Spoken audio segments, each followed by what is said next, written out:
Pof, je m'enregistre. Donc Romains 8, 22, 27, qui est donc, vous l'avez compris, la dernière lecture des premières lectures, enfin c'est la deuxième lecture en fait. C'est la deuxième lecture, puisque c'est la lecture du Nouveau Testament, enfin, après les actes, un peu compliqué, vous savez, c'est comme à la Vigile Pascale, hein, on termine par une lecture de Saint Paul, toutes les premières lectures. Voilà, donc là, on termine par Romains 8, c'est un peu comme la synthèse de ce qui a été dit jusqu'à présent, ou plutôt, je ne sais pas si c'est une synthèse, parce qu'on voit bien qu'on est passé à autre chose. En tout cas, c'est le chapitre 8 de la lettre aux Romains, c'est le grand développement de Saint Paul sur l'Esprit Saint. Voilà. Ça, c'est vraiment le texte majeur du Nouveau Testament sur l'Esprit Saint. Si vous voulez un peu mieux comprendre qui est l'Esprit Saint dans l'Écriture, eh bien, lisez Romains chapitre 8. Voilà. Donc moi, je vais essayer de vous commenter un peu ce texte que, moi, peut-être pas vous, mais moi, je l'ai trouvé un peu difficile. Enfin, difficile.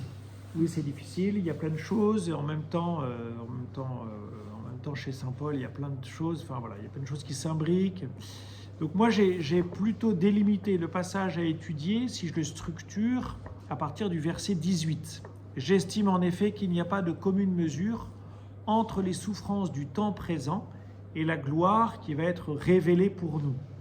On sent bien, vous voyez, le mot souffrance du temps présent, souffrance, temps, gloire, éternité. Il y a un peu cette, je ne sais pas comment dire, ce binôme, enfin, je ne sais pas comment dire, on a souffrance, temps, enfantement, espérance, tout ça, ça va un peu ensemble. Et de l'autre côté, on a gloire, la gloire du ciel, la gloire des fils de Dieu, etc., etc. Donc, voilà, en tout cas, on est sur deux registres différents. Et donc, avec Saint Paul, je ne sais pas s'il faut... Enfin, tout n'est pas explicite, mais on va essayer de mieux comprendre comment ça marche. Donc, j'estime en effet qu'il n'y a pas de commune mesure entre les souffrances du temps présent et la gloire qui va être révélée pour nous. En effet, il explique, la création attend avec impatience. Oui, l'attente, l'impatience, les souffrances, tout ça, c'est un peu le même... C'est pas un peu... C'est la même chose. Enfin, on est dans le même... tout ça, c'est en parallèle. Attend avec impatience la révélation des fils de Dieu. Vous voyez que la révélation des fils de Dieu, la révélation de Dieu, la révélation des fils de Dieu, ça se fait dans la patience, ça se fait dans la souffrance. La création a été soumise au pouvoir du néant, non pas de son plein gré, mais à cause de celui qui l'a livré à ce pouvoir. Pourtant, elle a gardé l'espérance d'être elle aussi libérée de l'esclavage de la dégradation, pour connaître la liberté de la gloire donnée aux enfants de Dieu. Et liberté, gloire, soumission, esclavage, avec la création, avec le temps, avec les souffrances. Ensuite, verset 22, nous le savons bien, la création tout entière gémit, elle passe par les douleurs d'un enfantement qui dure encore. Donc là, vous voyez comment les douleurs sont déjà interprétées non pas comme quelque chose qui n'a pas de fin, comme quelque chose de désespérant, mais comme quelque chose qui est comparable à un enfantement, donc qui va ouvrir à autre chose. Ce sont des souffrances qui ne sont pas, vaines. Comme une femme qui donne naissance à un enfant, plusieurs d'entre vous le savent, comment cette souffrance, on m'a fait remarquer qu'aujourd'hui il y avait des accouchements qui étaient, on a pesé la souffrance, disons. Moi, je ne sais pas, je ne suis pas au courant, enfin, je ne suis pas... Mais vous voyez comment cette souffrance enfantement, c'est quand même intéressant de la part de Paul, hein, de bien nous dire, attendez, les souffrances que vous vivez, quelles qu'elles soient, elles sont de l'ordre d'un enfantement. C'est peut-être ça aussi qui remplit notre cœur d'espérance ou qui nourrit notre espérance. Et elle n'est pas la seule, nous aussi en nous-mêmes, nous gémissons, nous avons commencé à recevoir l'Esprit Saint, mais nous attendons notre adoption et la rédemption de notre corps, car nous avons été sauvés, mais c'est en espérance. Voir ce qu'on espère, ce n'est plus espérer. Ce que l'on voit, comment peut-on l'espérer encore?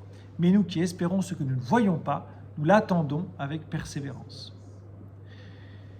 Bien plus, l'Esprit Saint vient au secours de notre faiblesse, car nous ne savons pas prier comme il faut. L'Esprit lui-même intercède pour nous par des gémissements inexprimables, et Dieu qui scrute les cœurs connaît les intentions de l'Esprit, puisque c'est selon Dieu que l'Esprit intercède pour les fidèles. Voilà. Moi, j'ai vu 3 parties dans le passage que je viens de vous lire, donc du verset 18 au verset 27. Voilà, 3 parties que j'ai intitulées ainsi. Donc d'abord, grand A, l'espérance douloureuse de la création. Donc ça, c'est le verset 18 jusqu'au verset 22. Donc là, il y a tout un paquet là où on va parler de la création. Et en plus, ensuite, à partir du verset 23 jusqu'au verset 25, j'ai appelé ça l'espérance salutaire des croyants. Et puis enfin, grand C, versets 26 et 27, l'espérance de l'esprit. Donc l'espérance douloureuse de la création, l'espérance salutaire des croyants, et puis enfin l'espérance de l'esprit. Je reviens sur l'espérance douloureuse de la création. Donc, comme je l'ai déjà un peu dit, donc on voit que la création pour Paul, elle attend avec impatience quoi? Non pas son salut, mais la révélation des fils de Dieu. Ça, c'est vraiment, avec Paul, c'est toujours un peu compliqué. Parfois, on aimerait bien qu'il parle plus simplement. Mais il dit la révélation des fils de Dieu. C'est bizarre, mais on voit bien, si vous avez fait attention, l'enfantement, ça va avec enfant ça va avec fils. Donc une révélation, c'est un enfantement. La révélation des fils de Dieu, on peut vraiment le lier à l'enfantement qui va venir, à cette idée d'enfantement. Donc la révélation, c'est la révélation des fils de Dieu, on pourrait dire aussi, c'est la rédemption. C'est-à-dire ce processus de sanctification, où par son baptême et par l'Esprit Saint, par la grâce, l'être humain, l'homme et la femme, baptisés, devient de plus en plus conforme, configuré au Christ. Le modèle, c'est le Christ. Nous sommes donc configurés à son image. Et on voit que l'espérance, en fait, elle attend que nous soyons des saints. Si je devais aller directement au point, la création tout entière attend que nous devenions des saints. Voilà, que l'être humain assume sa sanctification, accepte sa sanctification, se laisse sanctifier, se laisse sauver par Dieu. Vous voyez, et là, vous pouvez entendre Genèse chapitre 1, tout à la fin du chapitre 1 de la Genèse, où l'homme et la femme sont placés au sommet de la création. Il y a comme je ne sais pas si vous vous souvenez du récit de la création, il y a comme un sceau, plantes, animaux, tout ça, il y a une espèce d'ordre qui avance, et puis tout d'un coup, Dieu réfléchit en lui-même, créons l'homme et la femme, etc., à notre image, pouf, comme un gap, comme un écart entre tout ce qui a été créé auparavant et la dernière création, le dernier niveau, qui sont l'homme et la femme. Vous voyez que l'homme et la femme n'ont pas un rôle tout à fait, ont un rôle unique dans cette fameuse création. Car la création a été soumise au pouvoir du néant, non pas de son plein gré, il y a question de la liberté, donc elle a été mise en esclavage, mais c'est comme si elle n'avait pas eu le choix, elle, alors que l'homme et la femme, quand ils sont mis en esclavage, ils l'ont choisi, malheureusement, en acceptant la tentation du démon. Mais à cause de celui qui l'a livré à ce pouvoir, là je lisais dans la note, je suis allé chercher ma Bible parce que j'ai réalisé que je n'avais pas vérifié dans les notes de la Tob, qui l'a livré qui a livré la création à ce pouvoir de néant. Assez facilement, on pourrait dire c'est Adam et Ève qui pêchent, c'est donc le démon. En même temps, est-ce que c'est pas un peu Dieu qui laisse cette création au pouvoir du démon? Dieu a laissé, il n'a pas réagi tout de suite. Donc, livré. Dans les notes de bas de page de la Tob, ils disent qu'il y a plusieurs commentateurs. Les avis sont assez divers. Toujours est-il que c'est vraiment le mal qui domine, ou en tout cas où cette création donc n'est plus libre, et c'est négatif, si vous voulez, et elle aspire à une libération. Elle aussi libérée de l'esclavage, de la dégradation. Donc c'est vraiment le monde entier qui a été soumis à la dégradation, et c'est le monde entier qui aspire à être libéré. Là, vous voyez comment le salut, il est total. C'est pas seulement le salut de l'humanité, mais c'est le salut de l'humanité et de l'ensemble de la création. J'allais dire, c'est très actuel par rapport à tous ces discours, toutes ces attentes de l'écologie, etc., sur notre planète, ceci, cela. Vous avez ici, chez Paul, une vision, on va dire, comme on dit en grec, holistique, c'est-à-dire totale du salut. Ce n'est pas seulement le salut de l'être humain. C'est vraiment le salut. Le salut concerne l'être humain en priorité, entre guillemets, mais par ce salut de l'être humain, c'est bien sûr le salut aussi de l'ensemble de la création. Vous sentez bien que les fils de Dieu, les fils et filles de Dieu, les êtres humains ont un rôle absolument essentiel dans le salut de toute cette création qui ne sera donc pas sauvée sans nous, sans notre engagement, sans notre volonté, sans notre liberté. Pour connaître la liberté de la gloire donnée aux enfants de Dieu, pour connaître la liberté de la gloire donnée aux enfants de Dieu, c'est toute la création qui est appelée à être sauvée et donc à être dans la gloire pour l'éternité. Alors, il ne va pas tellement plus loin. Vous savez que Pierre parlera d'une terre nouvelle, de cieux nouveaux. Lui, Paul n'en parle pas ici, mais effectivement, cette création, la création en tout cas tout entière, est appelée à vivre de la liberté, de la gloire donnée aux enfants de Dieu. Voilà. Nous le savons bien, la création tout entière gémit. Alors là, on voit bien que c'est le registre de la souffrance qui revient. C'est toute la création qui gémit. Gémit, c'est négatif. Mais les gémissements, ils sont mis en parallèle d'une douleur d'un enfantement. Alors on peut se poser la question, mais qui enfante? Est-ce que c'est la création qui enfante? Surtout en français, c'est au féminin, donc moi je n'ai pas l'impression. En tout cas, il y a comme un processus d'une vie nouvelle qui est en cours. C'est-à-dire que toute cette création, elle est prise d'un mouvement de naissance, d'un mouvement d'enfantement, je n'ai pas de mot meilleur. Nous sommes pris tous ensemble dans un processus qui va nous mettre à nu, qui va nous donner, qui va nous mettre, je ne sais pas comment dire, dans un monde nouveau. Ça, c'est assez commun, notre vie actuelle comme étant une gestation. Puisque la vie véritable, ce n'est pas cette vie-là, c'est la vie future. Donc moi, si je vis ici, c'est parce que je suis appelé à vivre pour l'éternité avec Dieu. Et donc, on peut voir cette vie comme une préparation et donc comme une gestation de cette vie future. Intéressant de réfléchir ce rapport entre ma vie actuelle et ma vie future. Quel est le lien entre ma vie actuelle et ma vie future? Comment est-ce que je prépare dès à présent? Comment est-ce que je vis dès à présent de ma vie future? Comment ma vie future est déjà présente aujourd'hui? Est-ce que c'est une rupture radicale? Rien à voir. Est-ce qu'il y a une continuité? Est-ce qu'il y a une discontinuité, comme on dit? Quelle est la différence entre ma vie future et ma vie actuelle? C'est toute une réflexion que l'Église a menée depuis, les théologiens et que l'Église a menée depuis 2000 ans, mais c'est intéressant de se l'approprier, cette question. Quel est le lien entre ma vie actuelle et ma vie future? Je passe ensuite à ma deuxième partie, l'espérance salutaire des croyants. Donc là, on en a terminé avec la création, qui attend la révélation des fils de Dieu. Et là, maintenant, on en vient aux fils de Dieu, justement. Vous voyez, on fait création, fils de Dieu, Dieu. Je vous ai dit, l'espérance douloureuse de la création, l'espérance salutaire des croyants, c'est ce que je vais aborder maintenant, et ensuite, l'espérance de l'esprit. Donc la création, les hommes, les femmes, les croyants, et enfin Dieu. Donc elle n'est pas seule à gémir. Nous aussi, en nous-mêmes, nous gémissons. Nous avons commencé à recevoir l'Esprit Saint, mais nous attendons notre adoption, et la rédemption de notre corps. Saint Paul, il nous complique quand même pas mal les affaires.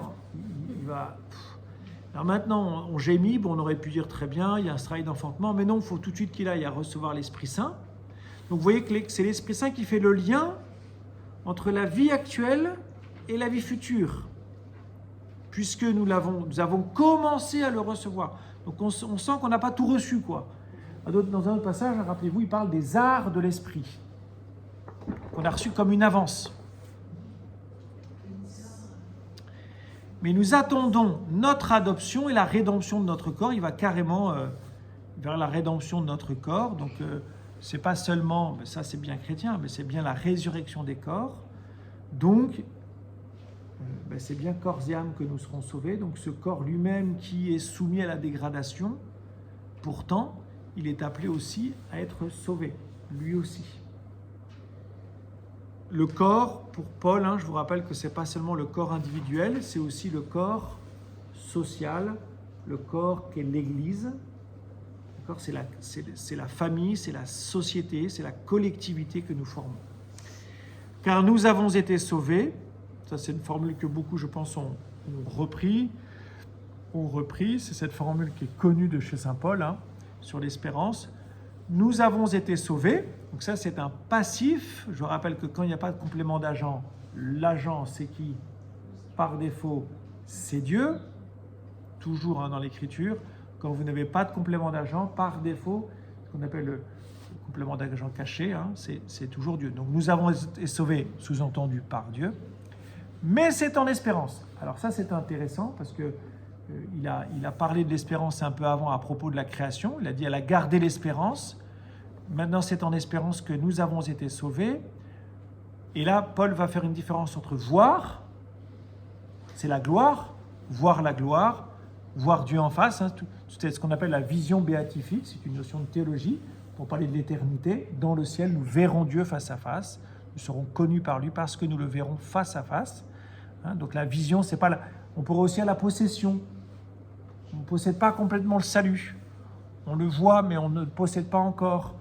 Il dit, voir ce qu'on espère, ce n'est plus espérer, parce que voir, c'est posséder. Ce que l'on voit, comment peut-on l'espérer encore? Mais nous, qui espérons ce que nous ne voyons pas, nous l'attendons avec persévérance. Voilà. Donc ça veut dire quoi? Ça veut dire que espérer, c'est attendre avec persévérance quelque chose que nous ne voyons pas. Mais pour autant, Paul ne le dit pas, mais pour autant, il y a quelque chose qui est déjà actuel. Parce que sinon, nous n'espérerions, parce que nous ne pouvons pas espérer quelque chose qui nous est totalement étranger. Donc, être sauvé en espérance, c'est déjà être sauvé. C'est-à-dire qu'il y a déjà quelque chose, je reviens sur l'enfantement, il y a déjà quelque chose qui a été donné. Il y a déjà quelque chose qui est à l'œuvre. Il y a déjà une puissance de salut qui est à l'œuvre. En théologie, on parle d'un déjà là et un pas encore. Déjà là, pas encore. Il y a une formule latine que j'ai oubliée. Il y a un déjà là et un pas encore. Le salut est déjà là, mais il n'est pas encore totalement, il est déjà là, il est pleinement là, il est totalement là, mais il n'est pas encore totalement révélé, actuel, actif. Il est actif, mais il n'est pas achevé, disons. Comme quelqu'un très intelligent de notre groupe qui a dit on a le ticket mais on n'a pas encore pris le bus.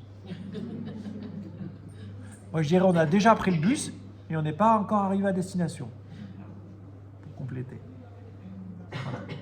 Et de fait on a le ticket. On a le ticket, ce qui nous donne accès au ciel, mais nous sommes encore en chemin. Et donc c'est le chemin de l'espérance, c'est le chemin de la souffrance, c'est le chemin de la patience, c'est le chemin de l'attente. Et vous voyez que la persévérance, moi c'est ce qui m'a frappé là quand on a relu le texte, il parle de persévérance. Persévérance c'est le temps long et pas l'insistance. C'est pas nous attendons avec insistance. L'insistance c'est intensément, c'est tout de suite, c'est l'instant présent, c'est j'insiste, c'est instantané. Non, c'est la persévérance. Donc ce qui compte, c'est le trajet qui est long. On est en bus, on n'est pas dans une Formule 1.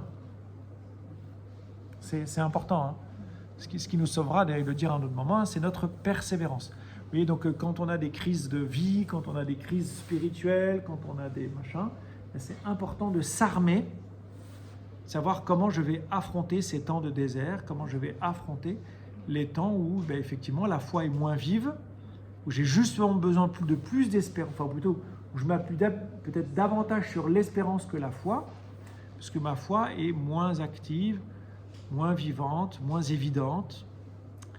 Alors.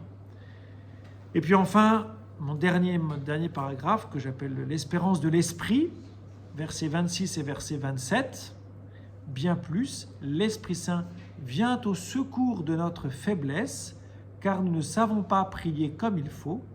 L'Esprit lui-même intercède pour nous par des gémissements inexprimables. Alors là, on se demande où est-ce qu'il va, notre Paul, là Et donc, il va nous parler de la prière, et c'est intéressant. C'est-à-dire que l'espérance, elle se vit dans la prière. Moi, toute cette formule de Paul, je la comprends beaucoup avec cette formule de Thérèse. Thérèse qui dit qu'il faut aimer sa fragilité, il faut aimer sa faiblesse. Et justement, c'est le fondement de l'espérance. C'est-à-dire que c'est parce que je suis faible que j'espère. Si je suis riche, je n'espère rien parce que j'ai tout. Si je suis pauvre et faible, eh bien j'espère tout de celui en qui j'espère parce que je n'ai rien. Et donc je suis obligé d'espérer. Or l'espérance, on a vu que c'était capital, puisque sans espérance, pas de salut. Ça c'est important. Sans espérance, pas de salut, parce que c'est en espérance que je suis sauvé. Si je n'ai pas d'espérance, si je n'espère pas, je ne suis pas sauvé. En tout cas, ce salut n'est rien pour moi. Je peux être sauvé objectivement parce que j'ai été baptisé et que le salut m'est donné le jour de mon baptême, mais si je n'ai pas une foi active et donc une espérance, l'espérance, j'espère que vous avez compris, c'est le lien avec le ciel. Or, c'est le temps de l'Avent. Hein. Le temps de l'Avent, c'est le temps de l'espérance, parce que je tourne mon regard vers le ciel et j'attends le ciel, comme dit Paul, avec, non pas insistance, je vais dire avec insistance, mais avec persévérance. Donc le temps de l'Avent, c'est le temps de l'espérance et c'est donc le temps de la prière. L'espérance, elle se vit dans la prière, parce que c'est dans la prière que j'ai un contact avec la gloire du ciel. Car nous ne savons pas prier comme il faut, bah oui, c'est ça. Alors ça, c'est intéressant aussi, nous ne savons pas prier comme il faut. Toujours se rappeler que le premier à prier en nous, c'est l'Esprit Saint. Esprit, prie en moi. Et l'Esprit prie en moi, il intercède pour moi par des gémissements inexprimables. Donc on a vu que la création, elle gémissait, on a vu que les croyants, ils gémissaient, et là maintenant on est en train de voir que l'Esprit lui-même, il gémit. Donc en fait, ces gémissements, ils ne viennent pas de la création, ils ne viennent pas de l'homme, ils viennent de l'Esprit Saint. C'est l'Esprit Saint qui me fait espérer. Le moteur de l'espérance, je ne sais pas comment dire le moteur ou le carburant, c'est l'Esprit. C'est l'Esprit qui gémit. S'il gémit, qu'est-ce qu'il fait? Il attire à lui. Si votre enfant il gémit la nuit parce qu'il est malade, qu'est-ce que vous faites? Vous vous levez, vous allez le voir. C'est la même chose avec Dieu. Les gémissements, ils font venir Dieu. Donc l'espérance, pour moi, c'est vraiment une force d'attraction de Dieu vers la terre. Plus j'espère, plus Dieu vient. Plus nous espérons, plus nous anticipons et plus nous accélérons l'histoire de l'humanité, qui se terminera à la deuxième venue du Christ, ce que nous espérons, ce que nous attendons avec persévérance en le temps de l'Avent. Si vous écoutez les oraisons du temps de l'Avent, qu'est-ce qu'on vous dit? Il est déjà venu, il reviendra. Si vous faites attention aux préfaces dans l'Eucharistie, dans la messe, juste avant la prière eucharistique, le prêtre dit cette préface, vraiment il est juste et bon, etc., etc. Et dans la préface du temps de l'Avent, la première, il y en a deux, eh bien on dit très bien que le Christ est déjà venu, mais dans la chair, et il reviendra dans la gloire. C'est de cela dont il s'agit en fait. Ce Christ qui vient dans la gloire, c'est aussi déjà dès à présent. Dieu qui scrute les cœurs connaît les intentions de l'Esprit, puisque c'est selon Dieu que l'Esprit intercède pour les fidèles. Et la boucle est bouclée. Dieu entend les gémissements de l'Esprit, puisque quand l'Esprit intercède pour les fidèles, il gémit, et il est entendu par Dieu. Pourquoi? Parce que Dieu connaît les intentions de l'Esprit, puisque c'est selon Dieu que l'Esprit intercède pour les fidèles. Une espèce de boucle vertueuse. Si c'est l'Esprit qui intercède pour moi, il est entendu par Dieu, parce qu'il intercède selon Dieu et qu'il vient de Dieu. Voilà. C'est selon Dieu que l'Esprit intercède. Vous comprenez ça? C'est selon Dieu que l'Esprit intercède. Or, si l'Esprit, il est en moi, il intercède avec moi et en moi, c'est selon Dieu qu'il le fait. Et donc, si c'est selon Dieu qu'il le fait, ben, il est comme entendu par Dieu de manière naturelle, ce que moi, je ne peux pas faire. Ça va? Non, je vous ai perdu là. Mes gémissements, ils sont humains, mais mes gémissements, ils deviennent divins ou ils sont même divins, en fait, ils sont spirituels, c'est-à-dire divins parce que c'est l'esprit qui gémit en moi. Intercéder, gémir, c'est la même chose, hein, vous avez compris. L'esprit intercède pour moi, il gémit en moi, ce sont des gémissements. Ces gémissements, ce sont des gémissements de l'esprit dans le cœur de l'homme et dans la création qui est blessée par le péché. Et on est sûr de ne pas se tromper dans ces gémissements, ils ne sont pas égoïstes, pour le dire encore autrement, hein. Vous savez, dans la prière, Thérèse, elle a cette belle formule, elle dit que, au moment de elle parle de l'Eucharistie, elle dit, au moment de l'action de grâce, elle dit, c'est compliqué pour moi de faire action de grâce, c'est très sec et tout, je ne sais pas, mais elle dit, mais de toute façon, je m'en moque, parce que je ne prie pas pour ma propre consolation. Or, nous prions beaucoup pour notre propre consolation. Vous qui êtes dessein, peut-être pas, mais moi qui suis encore en chemin, qui gémis dans l'attente du salut, mais je vois que je prie souvent pour ma propre consolation, c'est-à-dire est-ce que ça va me faire du bien ou pas. Thérèse, elle dit, mais si vous cherchez votre bien, vous n'avez rien compris à la prière. C'est pas je prie pas pour moi. Je prie parce que j'aime Dieu et que je suis heureux de faire plaisir à Dieu. Bon voilà, je vous ai donné un petit excursus thérésien, très rapide, mais c'est intéressant de voir que si c'est selon Dieu que l'Esprit intercède pour les fidèles, si Dieu est don de lui-même, charité, amour, alors ça veut dire que mon intercession, elle n'est plus centrée sur moi, mais elle est centrée sur Dieu. Et ça, c'est ce que vous dit Thérèse. D'accord ? Thérèse, elle est habitée par l'Esprit Saint, donc sa prière n'est pas tournée vers sa propre consolation, mais elle est tournée vers Dieu qu'elle veut consoler. Donc c'est intéressant, ça nous détache de notre prière. Vous voyez, ça nous détache de ce que nous cherchons dans la prière. Seigneur, vous voyez, quand je vais me mettre en prière, bien sûr qu'être consolé, ça va nous motiver pour nous mettre en prière. Et pour autant, Seigneur, viens purifier mon désir de te plaire. Voilà. Viens purifier ma prière, que ma prière soit une prière de don, prière amoureuse, que je ne cherche pas d'abord à prier pour moi, mais pour toi, pour me mettre en présence de toi, pour te rendre heureux, te faire plaisir, même si Dieu est tellement bon qu'évidemment, il nous donne toutes les consolations dont nous avons besoin. Voilà. Eh bien voilà, écoutez, je vous souhaite, je parle à la vidéo qui est dans mon téléphone, hein. À bientôt.